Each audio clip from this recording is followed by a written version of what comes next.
ಎಲ್ರಿಗೂ ನಮಸ್ಕಾರ. ಆಶಾ ಸಂತೋಷ್ ಯೂಟ್ಯೂಬ್ ಚಾನಲ್ಗೆ ಸ್ವಾಗತ. ನಾನು ನಿಮ್ಮ ಆಶಾ. ಇವತ್ತಿನ ವಿಡಿಯೋದಲ್ಲಿ ನಮ್ಮ ಮಲೆನಾಡಿನ ಹಳ್ಳಿ ಜೀವನ ಶೈಲಿಯ ಬಗ್ಗೆ, ಪ್ರಕೃತಿಯ ಸೌಂದರ್ಯದ ಬಗ್ಗೆ, ಸರಳ ಜೀವನ ಶೈಲಿಯ ಬಗ್ಗೆ ವಿಡಿಯೋ ಮಾಡ್ತಾಯಿದ್ದೀನಿ. ನಮ್ಮವರು ಪ್ರಕೃತಿಯ ಜೊತೆಗೆ ಬದುಕನ್ನು ಕೊಟ್ಕೊಂಡವರು. ಅಂದರೆ ಮನೆಗಳು ಸಾಮಾನ್ಯವಾಗಿ ಈ ಭಾಗದಲ್ಲಿ ಮರದಿಂದ ಮಾಡಲ್ಪಟ್ಟಿರುತ್ತೆ, ಕೆಂಪು ಕಲ್ಲಿರ್ಬೋದು, ಹಂಚುಗಳಿಂದ ಮುಚ್ಚಲ್ಪಟ್ಟಿರುತ್ತೆ. ಇಲ್ಲಿಯ ಹವಾಮಾನ ಗಾಳಿ ಮತ್ತು ಮಳೆ ಆಧಾರಿತ ಆಗಿರೋದ್ರಿಂದ ಪಂಚಭೂತಗಳನ್ನೇ ನಾವು ಪೂಜಿಸ್ತೀವಿ.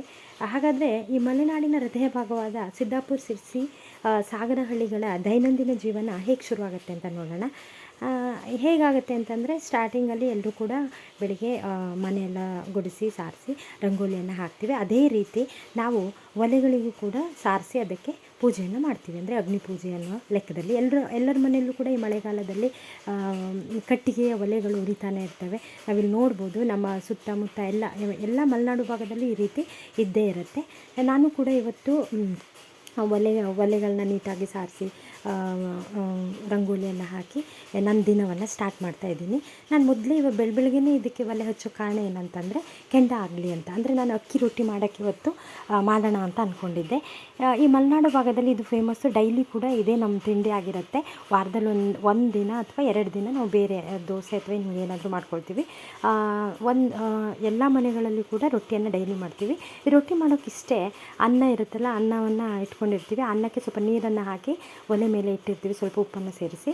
ನಾನು ಇಲ್ಲಿ 2 ದೊಡ್ಡ ಕಪ್ಪಲ್ಲಿ ಅನ್ನವನ್ನು ತೊಗೊಂಡಿದ್ದೀನಿ.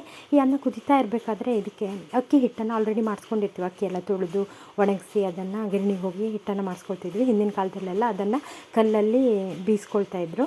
ಬಟ್ ಇವಾಗೆಲ್ಲ ಆಧುನೀಕರಣ ಸೊಗಡು ಬಂದಿರೋದ್ರಿಂದ ಇದೆಲ್ಲ ನಾವು ಗಿರಣಿಯ ಮೊರೆ ಹೋಗ್ತಾಯಿದ್ದೀವಿ. ಈ ರೀತಿ ಹಿಟ್ಟನ್ನು ಇಲ್ಲಿ ನಾನು 2 ಬೌಲ್ ಅನ್ನಕ್ಕೆ 3 ಬೌಲಷ್ಟು ಹಿಟ್ಟು ಹಾಕ್ಕೊಂಡಿದ್ದೀನಿ. ಅಂದರೆ ಈಗ ಸ್ಮೂತ್ ಅಥವಾ ಸಾಫ್ಟಾಗಿ ಬರಬೇಕು ಅಂತಂದರೆ ನಾವು ಅನ್ನನ ಜಾಸ್ತಿ ಹಾಕ್ಕೊಳ್ಬೋದು. ಗರಿ ಬೇಕು ಅಂದರೆ ಹಿಟ್ಟು ಜಾಸ್ತಿ ಹಾಕ್ಕೊಳ್ಬೇಕು. ನಾನಿಲ್ಲಿ ರೊಟ್ಟಿಯನ್ನು ಮಾಡೋದಕ್ಕೆ ಎಲ್ಲ ರೆಡಿ ಮಾಡಿ ಇಟ್ಕೊಂಡಿದ್ದೀನಿ. ಹಂಚನ್ನು ಕಾಸ್ಲಿಕ್ಕೆ ಇಟ್ಟಿದ್ದೀನಿ. ಈ ರೀತಿ ಬೆಂದಿರುವಂಥ ಹಿಟ್ಟನ್ನು ಕೂಡ ಇದರಲ್ಲಿ ಹಾಕ್ಕೊಂಡಿದ್ದೀನಿ. ಮೊದಲೆಲ್ಲ ನಾವು ಮರದ ಮರಿಗೆಗಳನ್ನು ಯೂಸ್ ಮಾಡ್ತಾಯಿದ್ರು. ಇವಾಗೆಲ್ಲ ಅದು ಸ್ವಲ್ಪ ಕಣ್ಮರೆ ಆಗಿದೆ. ನೆಕ್ಸ್ಟು ಕೈಯಲ್ಲೂ ಕೂಡ ರೊಟ್ಟಿ ಮಾಡ್ಕೋಬೋದು, ಇದರಲ್ಲೂ ಕೂಡ ಮಾಡ್ಕೋಬೋದು. ಸ್ಟಾರ್ಟಿಂಗ್ ಅಥವಾ ಚೆನ್ನಾಗಿ ಬರಲ್ಲ ಅನ್ನೋರಿಗೆ ಇದರಲ್ಲಿ ಮಾಡ್ಕೋಬೋದು. ನಾನಿವತ್ತು ಕೈಯಲ್ಲೇ ಅಕ್ಕಿ ರೊಟ್ಟಿ ಟ್ರೈ ಮಾಡ್ತಾಯಿದ್ದೀನಿ. ಈ ರೀತಿ ನೀಟಾಗಿ ಹಿಟ್ಟನ್ನು ನಾದ್ಕೋಬೇಕಾಗತ್ತೆ. ನಾವು ಎಷ್ಟು ಚೆನ್ನಾಗಿ ನಾದ್ಕೊಳ್ತೀವೋ ಅಷ್ಟು ಚೆನ್ನಾಗಿ ರೊಟ್ಟಿ ಬರುತ್ತೆ. ನೀಟಾಗಿ ಎಲ್ಲ ಈ ರೀತಿ ಉಂಡೆಯನ್ನು ಮಾಡಿ ನಾನಿಟ್ಕೊಂಡೆ. ನಾನೊಂದು ಸ್ವಲ್ಪ ಇದನ್ನು ತೊಗೊಂಡು ಈಗ ರೊಟ್ಟಿಯನ್ನು ಬಡಿಲಿಕ್ಕೆ ಸ್ಟಾರ್ಟ್ ಮಾಡಿದ್ದೀನಿ. ರೊಟ್ಟಿ ಒಂದು ರೌಂಡ್ ಶೇಪಲ್ಲಿ ಬರ್ತಾಯಿದೆ. ನೆಕ್ಸ್ಟ್ ಮತ್ತೆ ಇದನ್ನು ತಿರುವು ಹಾಕಬೇಕಾಗತ್ತೆ. ಮತ್ತು ಕೆಳಗಡೆ ಸ್ವಲ್ಪ ನೀರು ಹಚ್ಕೊಂಡು ಮತ್ತೆ ಹಿಂಗೆ ತಿರುಗಿ ಹಾಕ್ತೀನಿ. ನೆಕ್ಸ್ಟ್ ಹಿಂಗೆ ಇದಕ್ಕೊಂದು ಶೇಪ್ ಕೊಟ್ಟು ಕಾದ ಹಂಚಿನ ಮೇಲೆ ಈ ರೊಟ್ಟಿಯನ್ನು ಇವಾಗ ನಾನು ಹಾಕ್ತೀನಿ.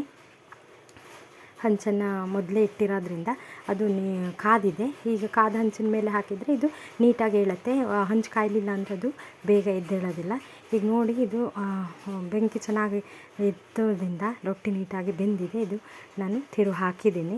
ಇದು ಕೆಂಡವನ್ನು ಇವಾಗ ಈ ರೀತಿ ಹಂಗೆ ಎಳ್ಕೊಬೇಕಾಗತ್ತೆ. ಈ ಕೆಂಡದಲ್ಲಿ ಬೇಯಿದಷ್ಟು ಈ ರೊಟ್ಟಿ ಚೆನ್ನಾಗಿ ಗರಿಯಾಗಿ ಬರುತ್ತೆ. ಬಟ್ ಸಾಫ್ಟಾಗಿ ಬೇಕು ಅನ್ನೋರು ಈ ಮೇಲ್ಗಡೆ ಅಷ್ಟೇ ಕೆಂಡದಲ್ಲಿ ಇಟ್ಕೊಳ್ದೆ ಹಾಗೆ ತಿನ್ಬೋದು. ಎಲ್ಲರೂ ಕೂಡ ಇದೇ ರೀತಿಯೇ ನಮ್ಮ ಮಲೆನಾಡು ಭಾಗದಲ್ಲಿ ರೊಟ್ಟಿಗಳನ್ನು ಮಾಡ್ಕೊಳ್ತಾರೆ. ಇನ್ನೂ ಕೂಡ ತೆಳು ರೊಟ್ಟಿ ಮಾಡೋರು ಇದ್ದಾರೆ. ನನಗೆ ಬಂದಿರೋದು ಇಷ್ಟೇ. ನೆಕ್ಸ್ಟ್ ಈ ಮಲೆನಾಡು ಸ್ಪೆಷಲ್ ಅಂತಂದರೆ ಬೆಣ್ಣೆ ಅಂತ ಹೇಳ್ಬೋದು. ನಾವು ನಿನ್ನೆ ಮೊಸರು ಮಾಡಿಟ್ಕೊಂಡಿದ್ದೆ. ಇವತ್ತು ಈ ಬಿಸಿ ರೊಟ್ಟಿಗೆ ಬೆಣ್ಣೆ ಹಾಕ್ಕೊಂಡು ತಿನ್ನೋಣ ಅಂತ ಅನ್ನಿಸ್ತು. ಅದಕ್ಕೋಸ್ಕರ ಬೆಣ್ಣೆ ಮಾಡ್ಕೊಂಡಿದ್ದೀನಿ. ಬೆಣ್ಣೆ ಚೆನ್ನಾಗಿ ಬಂದಿದೆ. ಈ ರೀತಿ ಬೆಣ್ಣೆ ಬಂದಿದೆ. ಮೊಸರು ಚೆನ್ನಾಗಿತ್ತು. ಬೆಣ್ಣೆ ಕೂಡ ಚೆನ್ನಾಗಿ ಬಂದಿದೆ. ಈ ಬೆಣ್ಣೆ ಎಲ್ಲರ ಮನೆಯಲ್ಲೂ ಕೂಡ ದನಕರುಗಳಿರೋದ್ರಿಂದ ಇದು ಇಲ್ಲಿ ಕಾಮನ್ನು. ಎಲ್ಲರೂ ಕೂಡ ಮೊಸರು ಮಜ್ಜಿಗೆಗಳನ್ನ ಮಾಡ್ಕೊಳ್ತಾರೆ. ಅಂದರೆ ಇಲ್ಲೊಂದು ಡೈರಿ ಫಾರ್ಮಿಂಗನ್ನೇ ಕೆಲವೊಬ್ಬರು ಇದನ್ನು ಅವಲಂಬಿಸಿರ್ತಾರೆ ಈ ಮಲೆನಾಡು ಭಾಗದಲ್ಲಿ. ಯಾಕಂದರೆ ಗದ್ದೆ ತೋಟ ಇರೋದ್ರಿಂದ ಎಲ್ಲರ ಮನೆಯಲ್ಲೂ ದನಕರುಗಳು ಮ್ಯಾಕ್ಸಿಮಮ್ ಇರುತ್ತೆ ಹಳ್ಳಿ ಭಾಗದಲ್ಲಿ. ಇಲ್ಲಿ ನಾವು ಬಿಸಿ ರೊಟ್ಟಿಗೆ ನಾನು ಬೆಣ್ಣೆ ಹಾಕಿದ್ದೀನಿ ನೋಡಿರಿ, ಚೆನ್ನಾಗಿ ಕರಗ್ತಾಯಿದೆ. ಇದ್ರ ಜೊತೆಗೆ ಇವತ್ತು ಕ್ಯಾಬೇಜ್ ಪಲ್ಯ ಮಾಡಿದ್ವಿ. ಅದನ್ನು ಮತ್ತೆ ಇನ್ನು ನಮ್ಮ ಸ್ಪೆಷಲ್ ಅಂತಂದರೆ, ಬೆಳಗ್ಗೆ ಈ ಮಳೆಗಾಲದಲ್ಲಿ ಟೀ ಇರುತ್ತೆ ತಿಂಡಿ ಜೊತೆ. ಹೇಗೆ ನಾವು ತಿಂಡಿ ತಿಂತೀವಿ ಅದ್ರ ಜೊತೆಗೆ ಟೀ ಕುಡಿಯುತ್ತಾ ತಿಂಡಿ ತಿನ್ನೋದು ಇಲ್ಲಿಯ ವಾಡಿಕೆ. ಹಾಗೆ ನಾನೇನು ಮಾಡ್ತಾಯಿದ್ದೆ, ಬೆಂಕಿ ಉರಿತಾ ಇತ್ತು ಅಂತ ಅದಕ್ಕೆ ಅನ್ನ ಮಾಡ್ಕೊಳ್ಳೋಕ್ಕೆ ಇಲ್ಲಿ ಹೆಸರಿಡೋದು ಅಂತ ಹೇಳ್ತಾರೆ. ನಾನು ಆ ರೀತಿ ಇಟ್ಟಿದ್ದೀನಿ. ಇದು ಸಿದ್ದೆಯಲ್ಲಿ 1.5 ಸಿದ್ದೆಷ್ಟು ಅಕ್ಕಿ ತೊಗೊಂಡಿದ್ದೆ. ಅನ್ನಕ್ಕೂ ಹೆಸರು ಕುದೀತಾ ಇದೆ. ಅದಕ್ಕೆ ಇವಾಗ ಅಕ್ಕಿಯನ್ನು 2 ಬಾರಿ ತೊಳೆದಿರೋಂಥ ಅಕ್ಕಿಯನ್ನು ಹಾಕ್ತಾಯಿದ್ದೀನಿ. ನೀಟಾಗಿ ಅದು ಅಕ್ಕಿ ತೊಳೆದು ಹಾಕಿದವಾಗ ಈ ರೀತಿ ಅಲ್ಲಾಡಿಸ್ಬೇಕು, ತಳ ಹಿಡಿದೇ ಇರೋ ರೀತಿ. ಇಲ್ಲಿ ನಾನು ಸಿದ್ದೆ ಅಂತ ಹೇಳಿದೆ. ಈ ಸಿದ್ದೆ ಅಂತಂದ್ರೆ ಏನು ಅಂತಂದರೆ, ಇದು ಬಿದಿರಿನಿಂದ ಮಾಡಿರೋದು. ಇದೊಂದು ಮೆಜರ್ಮೆಂಟ್ ಟೂಲ್, ಅಂದರೆ ಎಷ್ಟು ಅಕ್ಕಿಯನ್ನು ಇಲ್ಲಿ ಅಳತೆ ಮಾಡೋಕ್ಕೆ.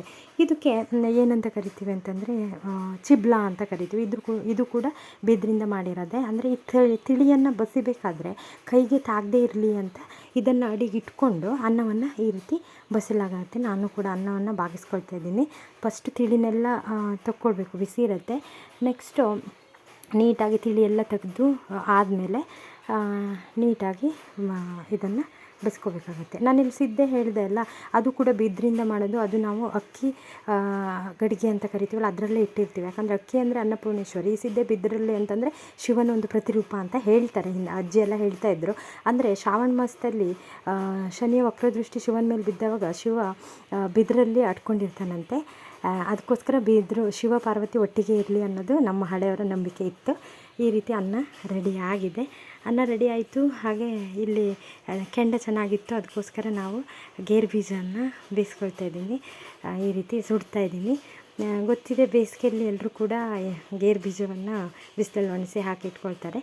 ಈ ರೀತಿ ಬೆಂಕಿ ಇದ್ದವಾಗ ಗೇರು ಬೀಜವನ್ನು ಸುಟ್ಕೊಂಡು ಅದನ್ನು ಗರಿ ಮಾಡಿಕೊಂಡು ತಿಂತೀವಿ. ಇವೆಲ್ಲ ನಮಗೆ ಪ್ರಕೃತಿ ನೀಡಿರುವಂಥ ಕೊಡುಗೆ. ಈ ರೀತಿ ಪ್ರಕೃತಿ ನಮಗೆ ಎಷ್ಟೆಲ್ಲ ಕೊಡುಗೆಗಳನ್ನ ಕೊಟ್ಟಿದೆ.